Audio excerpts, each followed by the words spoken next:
शुभ गुरुवार आपणक दिन शुभमय और मंगलमय हो। मत जड़े भौणी कमेंट करते तुम्हें बाबा को सब पूजा कर तो स्नान सब कराओ कि तो मुझे कहवाक रखे जाए मु सब स्नान कराएनि मु गुरुवार दिन ही बाबा को स्नान कराए आउ सब दिन बाबा को अदा कपड़ा पोछा बाबा वस्त्र मु डेली धुए और डेली चेंज करे तापर धूप दीप देकी आ फूल चंदन धूप दीप देकी मु पूजा कर दिए।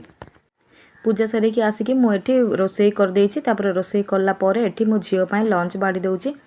सब बेले जमती मु जलखिया खाइबा आगु लंच बाड़ी दिए सेमिति आज मध्य लंच बाड़ी के रखी देछि जेहेतु ठंडा हेबा पई। आज मु उपमा बनैथिली जलखिया खाइबा पई आ मु वेजिटेबल मिक्स तरकारी बनैछि तो सेटा उपमा सहित खाइदेबो। एठी झियो को लंच रे मु दही आउ टिके चीनी दे देइथिली जेहेतु कि ताकू दही चीनी खाइबा को बहुत पसंद। काली झियो स्कूल रो आसिला पर देखली जे तार लंच बॉक्स रो कभरटा एमती फाटी जाइछि तो मु एबे ताकू आउ गोटे लंच बॉक्स रो कभरटा लगेई देबी। तापर एठी झियो गाधई के आसिला पर सूर्य को एठी नमस्कार करूछि तापर सी भगवान को नमस्कार एठी जणाउछि गाधई के आसिला पर जेमिति सी मोठू देखे सी सेमिति ही शिखिछि। छोट पिला माने एमिति ही देखि देखि शिखि दियंती सब कथा। तापर झियो को एठी ड्रेसअप करे देली आ सी एबे स्कूल जिबा को बाहरी पड़लानी टाइम हे गेलानी स्कूल जिबार।